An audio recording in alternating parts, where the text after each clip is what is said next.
동면을 너무 낮은 온도에서 식혀서도 안 되고 너무 높은 온도에서 식혀서는 안 됩니다. 안녕하십니까, 곤충 키우는 남자 미키입니다.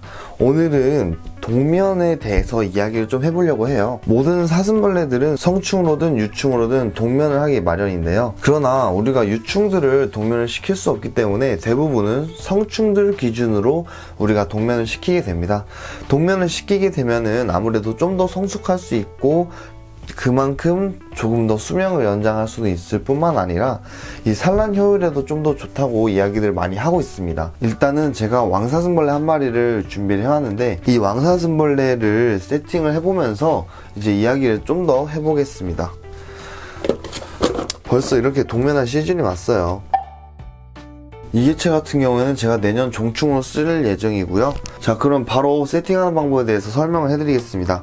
일단은 저는 기본적으로 동면 세팅을 할 때에는 이 생톱밥을 사용합니다. 발효톱밥을 사용하게 되면은 곰팡이가 더 쉽게 피기 때문에 저는 오히려 이제 생톱밥을 쓰는 것이 조금 더 안전하다고 생각을 했습니다. 생톱밥은 너무 수분을 많이 첨가해 줄 필요는 없고요. 수분 함량 같은 경우에는 뭐 개인적인 견해들이 다 있어서 이거는 아예 수분 첨가를 안 하는 것은 절대 안 되고, 그 외에 약간 뭐 조금 많이 해도 되고 좀 적게 해도 크게 상관은 없습니다. 근데 동면 세팅은 정말 간단합니다. 동면을 하는 온도만 맞춰주면은 사실 동면을 어떻게든 해요. 자, 그러면은 바로 세팅을 하겠습니다. 이 톱밥은 최대한 많이 담을수록 좋고요. 아무래도 이제 케이스도 크면은 그만큼 더 좋겠죠. 일단 여기서는 톱밥을 최대한 많이 넣어줘야 하기 때문에 이 정도까지 이제 넣어줬습니다. 혹시 얘네들 위로 올라가서 활동을 할 수도 있기 때문에 숲이라든지 아니면은 제가 현재 사용하고 있는 참나무 정크라든지 이런 것들을 넣어주면 되는데요. 저는 일단 참나무 정크를 하나 넣겠습니다. 이거는 딱 이 정도 넣고, 그 다음에 여기다가 또 중요한 것은 젤리를 하나 넣어줘야 됩니다. 왜냐하면 얘네들이 너무 에너지가 딸리게 되면은 위로 올라가서 먹이를 좀 먹어줘야 되는데요. 물론 자연에서는 그럴 일이 거의 없지만 혹시라도 이제 이러다가 폐사하는 경우가 있기 때문에 꼭 넣어주시는 것이 정말 중요합니다. 대신 젤리는 그렇게 많이 넣을 필요는 없어요. 그냥 반 개 정도 넣어주시면 됩니다.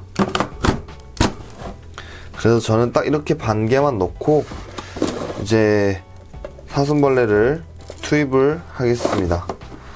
그 다음에 뚜껑을 덮어주고요. 자, 이렇게 뚜껑을 덮어주면은 끝이 납니다. 그런데 여기서 우리가 동면을 시킬 때 주의할 점이 있어요. 동면을 너무 낮은 온도에서 식혀서도 안 되고 너무 높은 온도에서 식혀서는 안 됩니다. 그 이유는 동면에서 깰 때 에너지 소모가 엄청 심하기 때문에 동면을 했다가 깼다가 했다가 깼다가 이렇게 반복을 해버리면은 오히려 더 건강에 해칠 수도 있기 때문에 한 번도 깨지 않고 쭉 동면을 할 수 있게끔 온도를 설정해 주는 것이 중요합니다. 그 온도는 제가 이제 따로 이제 데이터를 뽑아본 건 없지만 한 3도에서 5도 사이가 가장 이상적이에요. 그 밑으로 내려가면은 살짝 불안하고요. 0도 밑으로 내려가면은 얘네들의 생명도 위협할 뿐만 아니라 우리가 톱밥에다가 수분 첨가를 했기 때문에 톱밥이 얼 수도 있어요. 그렇게 되면은 더더욱 곤충들은 위험해지겠죠. 저는 이 상태로 약 3도 정도 되는 베란다에다가 둘 계획입니다. 동면은 이제 3월 달에 깨게 만들어 가지고 총 3달 12월, 1월, 2월 3달 동안 쭉 쉬게 해준 다음에 3월 달에 이제 동면을 깨우고 한 달 동안 먹이 공급을 해주고 그 다음에 이제 휴식을 좀 취하게 해준 다음에 4월 달부터 이제 산란 세팅에 본격적으로 들어가면 되겠습니다. 저는 뭐 이런 식으로 이제 진행을 하는 편이고요. 이런 시스템적인 부분들은 여러분들이 약간 수정을 하셔가지고 원하시는 대로 하시면 되는데 아무래도 동면은 한 2달 이상은 좀 해주는 게 좋지 않을까 싶습니다. 제가 이제 좀 부족한 부분들은 여러분들이 조금 질문을 해주셔가지고 궁금한 것들 댓글 통해서 남겨주시면은 제가 최대한 친절하게 많이 답변을 해드리겠습니다. 지금까지 시청해주신 분들 모두 감사하고요. 저는 또 다음주 수요일날에 뵙겠습니다. 이상입니다.